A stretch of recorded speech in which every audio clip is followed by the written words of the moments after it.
Bom dia a todos e a todas, gente. Vamos lá, vamos iniciar nossa semana. Bom, são 11 horas, desculpe, 21 minutos do dia 28 de setembro. Eu vou iniciar aqui, estou iniciando nossa gravação da nossa aula. E o objetivo da nossa aula hoje é terminar a apostila 3. Falta corrigir os exercícios da apostila do capítulo 9, né? E nós vamos para lá hoje, tá? A galera está chegando aí, vamos dar um tempinho. E na semana passada nós corrigimos o caderno de atividade do capítulo 9 e essa semana a gente corrige a apostila, o exercício capítulo 9. Amanhã eu pretendo fazer uma retrospectiva da apostila 3, fazer uma grande revisão dos 3 capítulos, 7, 8 e 9, questões assim bem objetivas, explicações, tira dúvidas, para a semana que vem, se possível, a gente já iniciar a última apostila nossa, tá, gente? Apostila 4, beleza? Então vamos lá iniciar, todo mundo em mãos aí com a apostila, né? Capítulo 9, a partir da página 43, a gente já inicia a nossa aula. Vamos lá, gente, ó. A geopolítica é uma ciência ligada à geografia, né, que estuda as questões políticas, como conflitos, territórios, guerras, várias questões envolvendo a política. E olha só esse mapinha logo de início, né, gente? A gente vai fazendo uma retrospectiva também aqui, ó. Repare aqui, a gente sabe que o período da cortina de ferro que está no título é lá no período da Guerra Fria, a partir da segunda metade do século XX. Se você ainda tem dúvida desse período, observe algumas dicas desse mapa. A União Soviética ainda existia, a Iugoslávia ainda existia, hoje não existe mais. Nós tínhamos a Tchecoslováquia como um só país, hoje nós temos esse país que foi dividido em 2 territórios, República Tcheca e Eslováquia, e a gente consegue perceber algumas dicas daqueles períodos. A interpretação cartográfica ela se dá a partir daí, ó, do título, do que envolve a questão da cartografia, legenda, várias questões aí, né? Então vamos lá, estou subindo aqui, depois eu volto para dar uma geral com vocês, tá? Beleza? Ó, Tibete, passamos a China, falamos sobre ela. Vamos lá na página 48, que fala sobre a China. Nós sabemos que, né, a China, a partir da década de 1950, ela implantou o socialismo no seu território, né? E até a década de 70, ela era um país extremamente isolado, política e economicamente isolado, não mantinha a relação comercial típica capitalista com o mundo, né? Isso vai ocorrer a partir da década de 1970, quando ela adota aquele modelo um país e 2 sistemas. Se lembra que a gente estudou? Politicamente ela se mantém ainda isolada, fechada, um modelo socialista. Economicamente ela adota a economia de mercado capitalista. Então, isso ainda persiste até atualmente no território chinês. Relate o que foi o massacre da Praça da Paz Celestial e diga em que contexto ele ocorreu. Gente, o autoritarismo chinês ele é bem consistente, né? Foi em 1989.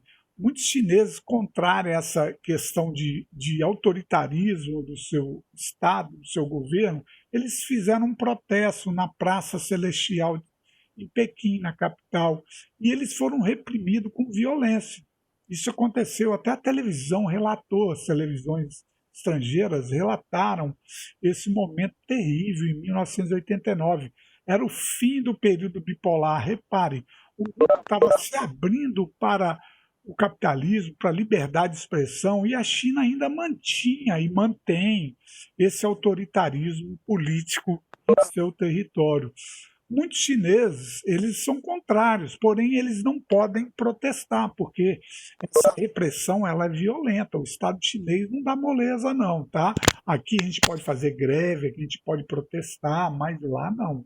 Então, ó, aqui tem esse momento em 1989, foram protestos para maior abertura política e reformas econômicas, né? Lembrando que o Estado chinês ele é autoritário, tá? Isso aí ocorreu no final do período bipolar, no final da Guerra Fria. Olha o período aqui, 1989. Aqueles regimes socialistas estavam entrando em crise. A União Soviética estava próxima a chegar ao fim sua desintegração como maior potência socialista do mundo. A Iugoslávia, a mesma coisa, o leste europeu abandonando o modelo socialista. Então, o mundo estava em transformação nesse período. Só que a China não. A China ela tinha uma economia voltada para o capitalismo, porém ainda mantinha e mantém um regime autoritário político, tá? Até hoje isso aí ainda é muito consistente na China, infelizmente, porque pela forma de vida hoje nossa atual, o autoritarismo ele não tem muito espaço e alguns países ainda mantêm esse fato político de autoritarismo, principalmente países do Oriente Médio, na China, a Rússia também mantém isso, Coreia do Norte, um pouco lá em Cuba também. Então, é uma questão ainda que envolve que parte da sociedade não tolera mais, mas a repressão lá é muito forte, tá? Vamos lá, trace um panorama sobre a questão de liberdade de expressão na China. É o que eu falei. Existem restrições à liberdade de expressão na China. O chinês não vota, o chinês tem sua internet controlada, né, pelo Estado chinês. O chinês ele não pode fazer greve, ele não pode protestar contra o governo chinês. Isso ocorre até hoje. Olha só, restrições à liberdade de expressão no país. A palavra restrição significa o quê? Reduzidas fases de liberdade de expressão, poucas coisas que a sociedade chinesa pode fazer. O Estado chinês ainda controla muito sua sociedade, diferentemente de onde nós vivemos, onde nós temos aí na América do Norte, Europa Ocidental, a maioria dos países, não todos, né? Mas a maioria dos países do mundo hoje, atualmente, dão essa possibilidade de liberdade de expressão. Isso é um fator muito ligado à globalização. Pô, você vai impedir, por exemplo, algum cidadão aqui no Brasil de usar a internet ou controlar, isso vai gerar problemas econômicos para o país. A China, apesar de ter uma economia forte, ela consegue ainda manter essa restrição. Por exemplo, ninguém vota na China como cidadão como eu, se eu sou um cidadão chinês, se eu fosse, eu não poderia votar, escolher um presidente, um governador, isso ainda é muito forte lá. O que há em comum entre os conflitos no Tibete, que é uma região chinesa, e Xinjiang também, que é outra região dentro da China? A questão da diversificação étnica. Eles querem, são movimentos separatistas. Esse povo que vive dentro da China, que não se considera, pelo menos a maioria, né, chinês, eles querem ter seu território independente, só que o Estado chinês não libera essa autonomia. Então, aqui, o que eles têm em comum são eclosão de movimentos separatistas. Por quê? Diferença étnica, religiosa. Um tibetano, por exemplo, ele não tem o idioma Han chinês, o clássico chinês, mandarim, como oficial. Primeiro é o tibetano, depois vem ele, porque é imposição do Estado chinês. Tá? Então, tem China e alguns países têm esse problema hoje de separatismo em seus territórios. Se lembra que eu falei que o Brasil, apesar de ser gigantesco, ter suas particularidades regionais, ainda a gente mantém uma forte integração sociocultural. Tá? O português é falado de norte a sul, leste a oeste.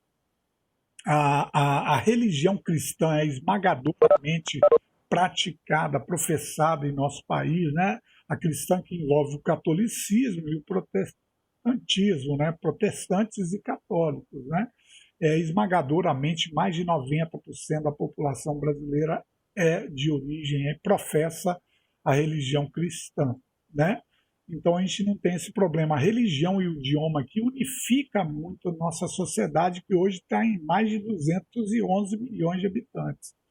Aqui passando no Oriente Médio, que é uma região extremamente conflituosa, historicamente conflituosa, as questões religiosas que nós falamos, econômicas, não esquecer do petróleo, né? Disputa por territórios, diferenças étnicas, né? Então isso é muito presente ainda no Oriente Médio.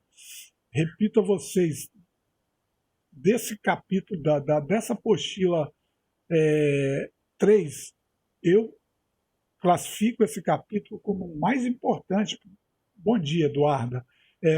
Mais importante principalmente para quem vai fazer uma prova de IFES ou quem vai entrar no ensino médio com base. Estudem bem. Na aula de amanhã eu pretendo fazer uma retomada de alguns conceitos aí, conteúdos dessa apostila. Muito interessantes essa apostila 3 para vocês, tá? Vamos lá. Seguindo aqui, uma charge, né, relacionada aos Estados Unidos, a interferência econômica, política dos Estados Unidos lá no Oriente Médio. Isso desperta ódio em parte da população, né? Então a gente tem que ficar muito atento à interpretação cartográfica de charges, de textos. Vocês já têm essa maturidade, tá? Estão formando essa maturidade, né? A Primavera Árabe, que vocês estudaram com frequência no 8º ano, que são conflitos contra governos ditatoriais aqui no Oriente Médio, norte da África, onde a maior parte da população é de origem islâmica. A gente sabe que na maioria dos estados islâmicos presentes no norte da África, no Oriente Médio, em outras regiões do mundo, são estados autoritários, ditatoriais, né? E parte da população que vive no mundo hoje globalizado, que dá essa liberdade à sua sociedade, elas ficam assim, não querendo mudar de religião, lógico, elas são islâmicas, elas querem assim, poder de liberdade de expressão, que hoje é um fato muito comum na maioria das sociedades do mundo. Aqui, a Síria, um território em guerra civil, que a gente falou, um país no Oriente Médio, uma guerra interna terrível, um presidente que governa há anos esse país e que gera um conflito interno massacrante. Falamos da Caxemira, se lembra? Uma região, isso aqui já caiu numa prova do IFES há uns 12 anos atrás, mostrou a Índia, Paquistão e a China e mostrou essa área assinalada, identificar qual seria a região em conflito em questão, a Caxemira, tá? As Coreias. Daqui a pouco a gente vai falar dessa. Nós já falamos, mas vamos relembrar. Vamos lá para o exercício agora, né? Tem poucos exercícios, mas é bom que a gente corrige e depois a gente vai e volta nesses fatos. O Rússia e Ucrânia, se lembra que eu falei da província aqui, dessa região da Crimeia, que já pertenceu à Rússia.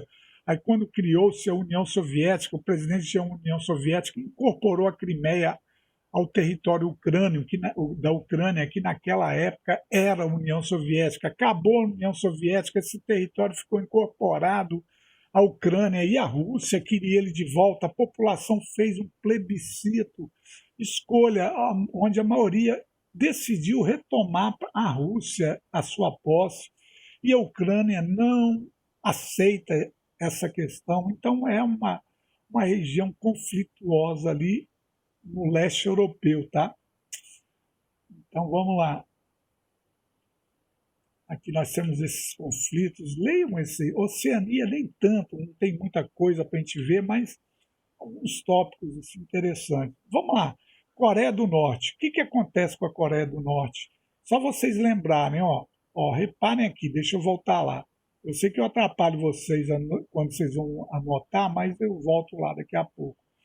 Essa aqui é a Península da Coreia. Até 1953 existia um só país, que se chamava Coreia. Houve a guerra em 1950, que durou 3 anos, o norte foi apoiado pela China e a antiga União Soviética e o sul pelos Estados Unidos e Japão. O norte venceu e o que aconteceu? Ele queria todo ele socialista, o sul queria todo ele capitalista. Então ocorreu uma divisão.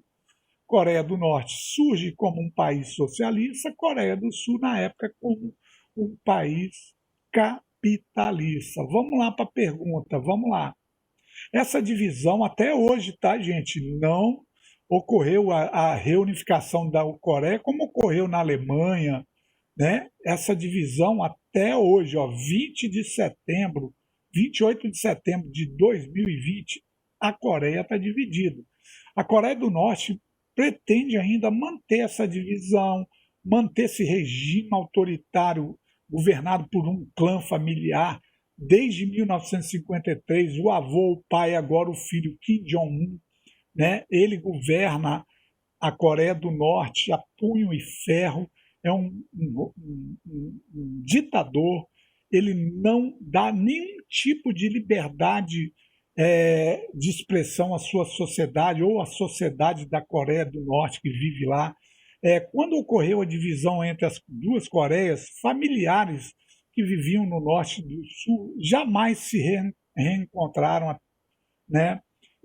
Essa divisão ocorreu uma divisão política, não que a Coreia do Norte tinha uma religião, Coreia do Sul outra, não que a Coreia do Norte falasse um idioma, Coreia do Sul outra, não, são coreanos iguais, né, da próxima etnia, eles falam o mesmo idioma, foi uma divisão restritamente política. O Norte, apoiado pela antiga União Soviética e a China, adota o socialismo, entra um regime opressor de partido único, partido comunista que tinha na União Soviética, tem na China, tem na Coreia do Norte, e atualmente ela é governada pelo neto do fundador desse partido na Coreia do Norte, que é Kim Jong-un, e ele mantém o estado, ou o país mais isolado do mundo. Vocês sabiam que a Coreia do Norte, hoje, atualmente falando, é o país mais fechado do mundo? Eu faço um desafio a qualquer aluno do 9º ano, tentar entrar em contato via, por exemplo, WhatsApp, telefone, com um norte-coreano que viva lá, né? Eu faço desafio. Se na China eles controlam, na Coreia do Norte o controle é praticamente 100%. A população lá não tem acesso às informações do mundo ocidental. O Estado norte-coreano ele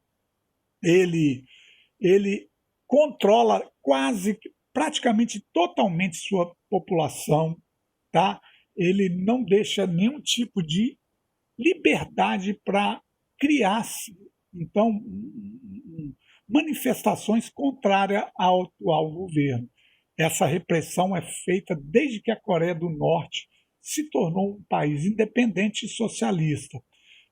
Eu faço esse desafio a qualquer um.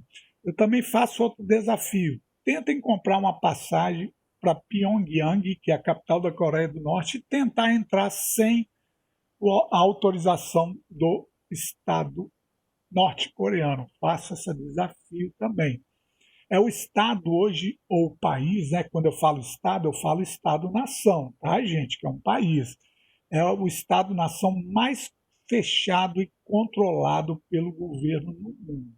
Para vocês terem ideia, na terceira série, quando a gente estuda geopolítica mais profundamente, a gente estuda o que ocorre lá dentro, por exemplo, dados socioeconômicos, dados vindo da população, o governo não fornece, pelo menos a maioria deles, tá?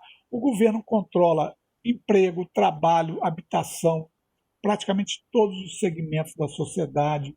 O governo reprime com pena de morte quem fala mal do Partido Comunista e principalmente do seu presidente. Então, para vocês terem ideia, em 2010 vocês eram muito novos, né?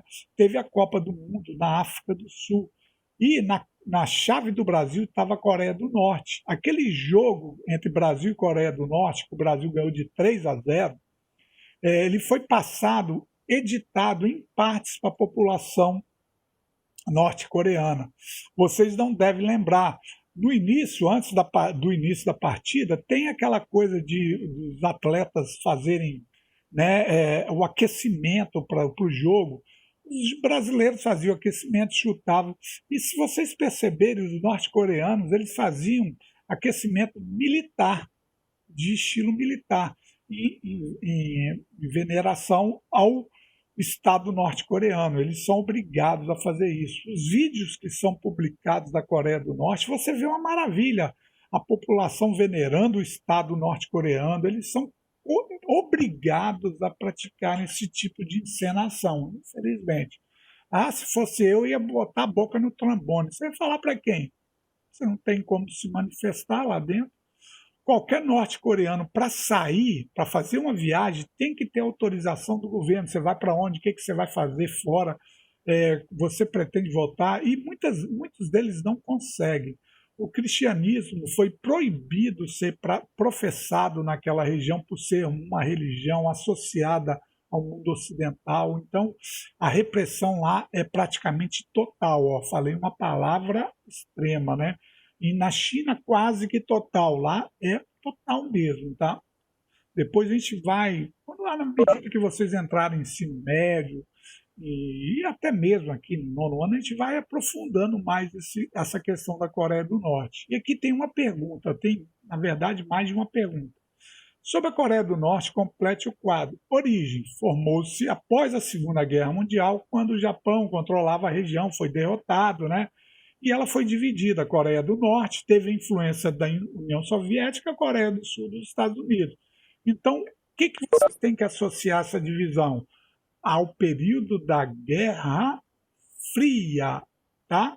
Qual é a data? Mais ou menos, aproximadamente, entre 1946 e 1991. Liberdades individuais. A Coreia do Norte é considerada um dos países mais fechados do mundo. Acabei de falar para vocês. As liberdades individuais, como direito de ir e vir e acesso à informação, são cerceados pelo governo. Acabei de falar para vocês. Vamos lá. Quero ver quem consegue mandar um alô para o norte-coreano que viva lá. Nesse momento. Impossível, tá? A sua mensagem vai ser, antes de chegar a qualquer coreano, ela vai passar pela agência de informação norte-coreana. Incrível, tá? Isso uma tensão que eu nem assim, a gente não imagina como é que vive aquele povo lá do norte da Coreia. Economia: situação desfavorável, pois durante o tempo dependeu da ajuda da União Soviética. Atualmente passa por dificuldades econômicas. Vamos comparar as duas Coreias, gente? Coreia do Norte, fechada, tinha um apoio da União Soviética, que era a maior potência, igualmente a Cuba, né? Acaba a União Soviética, acaba o grande líder, aqueles benefícios vão diminuindo cada vez mais. Hoje, como é que a Coreia do Norte hoje? Um país extremamente fechado para sua economia atrasada, ele tem restrições de compra e venda de produtos postas pela ONU. Então é um território extremamente pobre. E como é que está o outro lado lá, Coreia do Sul? Olha aqui, ó. A relação com a Coreia do Sul apresenta um relacionamento conflituoso. Tem uma linha demarcatória que divide a Coreia do Norte e a Coreia do Sul. Aquela zona é uma zona militarizada até hoje. Se algum sul-coreano passar a linha para o norte da Coreia, toma bala. E qualquer pessoa, vice-versa, norte-coreano quiser fugir pela linha lá, pela fronteira com a Coreia do Norte e Coreia do Sul, ele também vai ser fuzilado. Essa linha demarcatória, atenção estudantes, ela chama paralelo 38 graus. Ela corresponde à linha de paralelo 38 graus norte, que estabelece a zona militarizada que divide a Coreia do Norte e a Coreia do Sul. Atenção nisso aqui, ó. Vou escrever aqui para vocês, ó. limite entre as Coreias. Eu gostaria que vocês anotassem, deve ter na apostila, paralelo 38 graus. Paralelo 38 graus norte, que é onde está a área de divisão entre as duas Coreias, tá? Muito atento a isso aqui. Esse paralelo, ele estabelece a divisão legal, formal e reconhecida pelas duas Coreias, beleza? Posso avançar? Tá tranquilo aí? Alguma pergunta? Vamos continuar na Coreia do Norte. Cite o nome de cinco... Ah, não, aqui já saímos da Coreia do Norte. Vamos lá para outro. Cite o nome de 5 países europeus que não existiam com o atual nome do território durante a Guerra Fria. Fácil, né? Ele quer Europa. Você pode situar aí a antiga Iugoslávia, né, que existia lá e agora, no lugar da Iugoslávia, tem Croácia, Bósnia, Sérvia, Macedônia, Montenegro, Eslovênia. Pode citar também a antiga União Soviética, que tinha países localizados no leste europeu e na Ásia, e antigamente se chamava União Soviética. Hoje nós temos lá Ucrânia, Moldávia, Lituânia, Letônia, a Rússia, parte europeia, né? A Geórgia, a Armênia, Azerbaijão, Bielorrússia, são exemplos de essa nova configuração territorial, que amanhã eu vou fazer questão de relembrar isso com vocês, tá? É muito importante isso aí, tá? Beleza? Questão 3. Comente alguns fatores que compõem a complexidade geopolítica do conflito da Síria. Beleza, vamos lá. A interferência ocidental dos países como os Estados Unidos, União Europeia, a divisão, as rivalidades étnicas, religiosas no território, a questão religiosa está envolvida, olha aqui, a questão étnica, a questão econômica, a divisão de grupos em conflitos, a guerra civil, uma parte da população apoia o governo atual, outra não. Então, esses aqui são os fatores preponderantes, ó. A questão religiosa, a questão étnica, econômica, tá? Vocês coloquem isso como os fatos principais. Lembrando que uma guerra civil é uma guerra que ocorre dentro de um mesmo território, tá? Por exemplo, isso poderia acontecer no Brasil, por que não? Já pensou uma guerra aqui dentro do Brasil?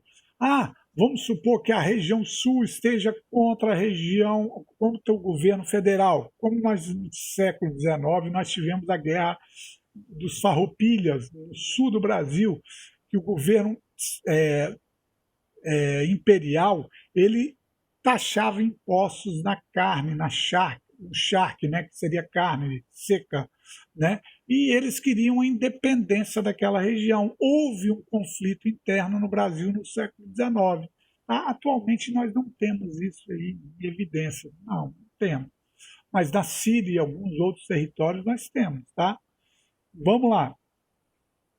4. Apresente um breve resumo de 2 importantes conflitos ou espaços de tensões geopolíticas traçados nesse capítulo, sendo um deles na Europa, outro na Ásia. Na Europa você pode botar a questão da Rússia e Ucrânia, a questão da desintegração da União Soviética.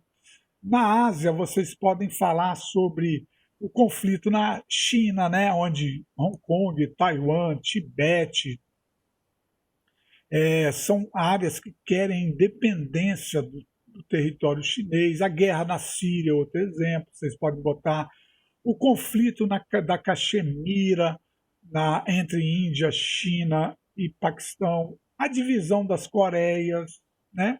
São conflitos que foram estudados, eles localizados na Europa e na Ásia, tá? Beleza, gente? Pergunta para mim, dúvida? Eu já vou começar hoje uma revisão aqui de tópicos.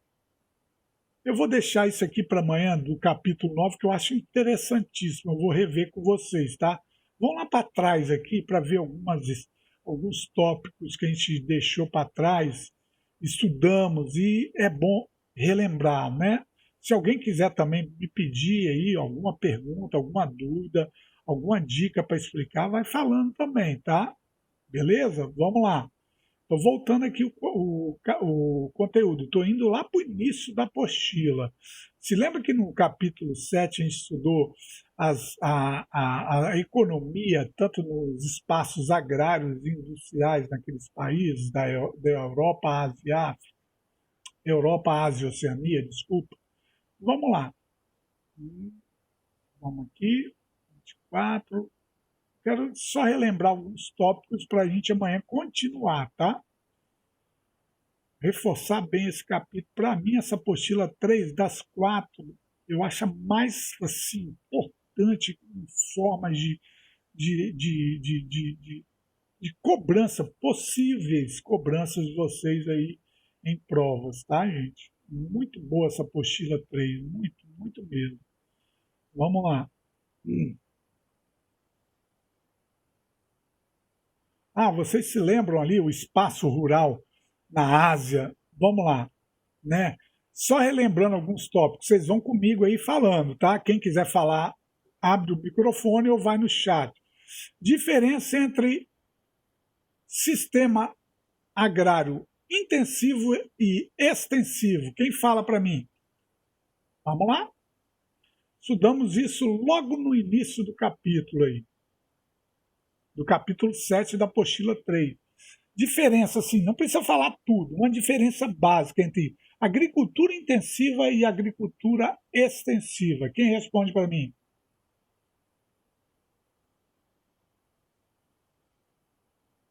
Estou no vácuo, hein? Ah, isso aí, Luana. Tecnologia versus grande área. Isso aí, concordo contigo. Tá, Luana? Ó, no sistema intensivo, o uso de tecnologia é muito maior. No sistema extensivo, necessita-se de área para produzir e uso menor de capital e tecnologia. Vamos lá, pegando carona aí na resposta de Luana. Qual dessas duas aqui depende mais de mão de obra humana, a intensiva ou extensiva? Respondendo para mim.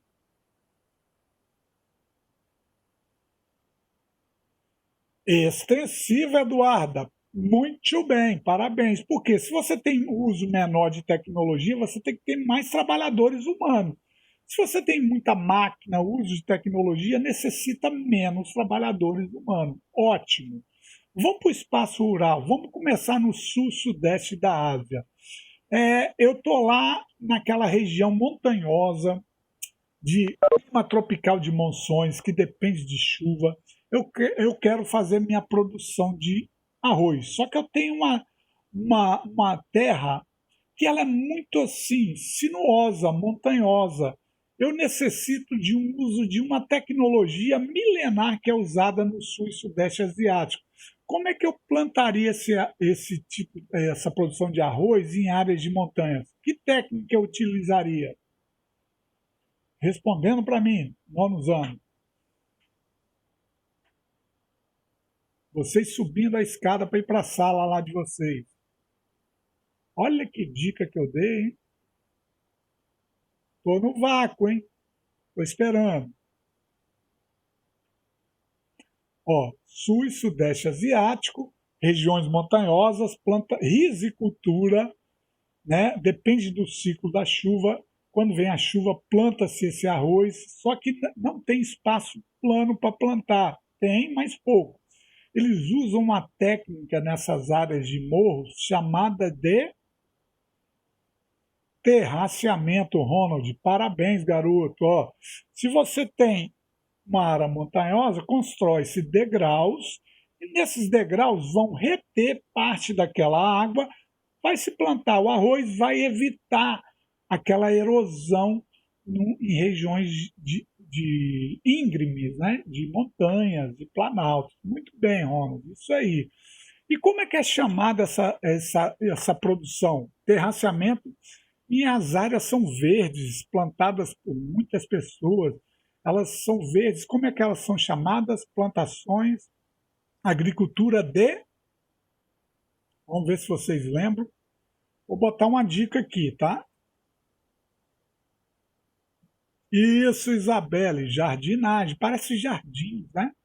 Então, jardinagens, técnica de terraceamento, regiões sudeste da Ásia, é uma agricultura extensiva porque necessita de muita gente para plantar e colher, geralmente são mão de obras familiares, e parece um jardim próximo às casas, né? Porque toda verdinha aquela área, é uma maravilha. Gostei de ver, tá? Parabéns.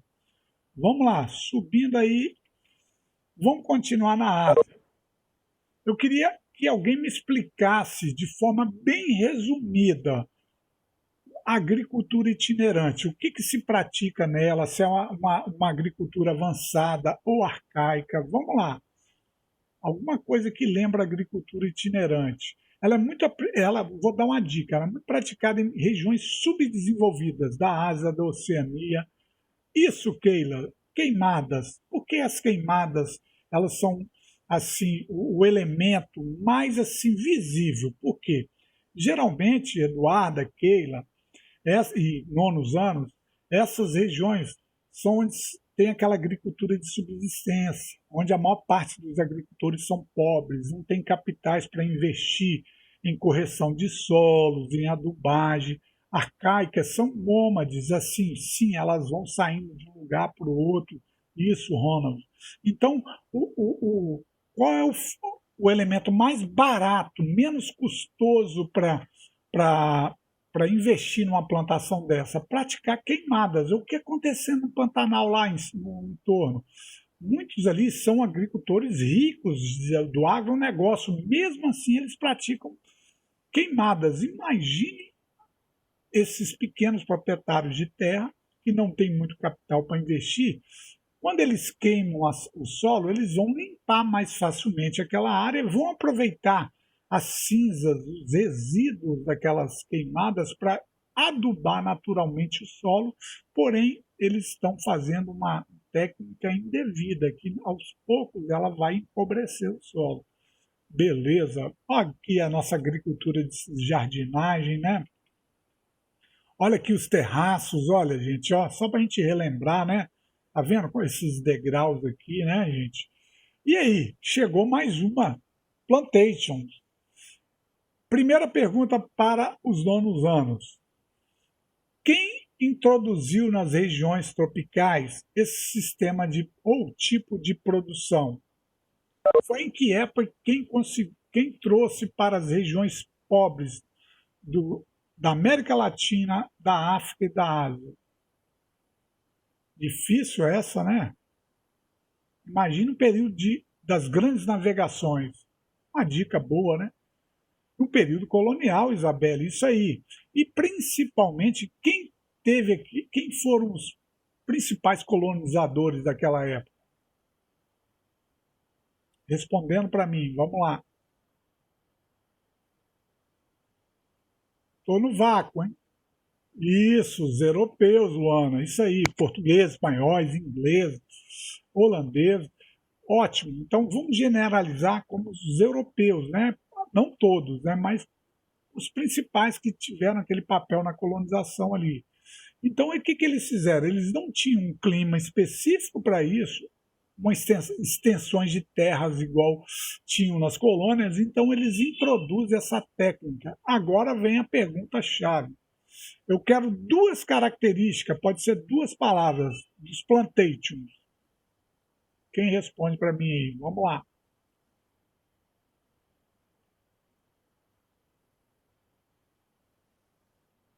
Estou no vácuo, hein?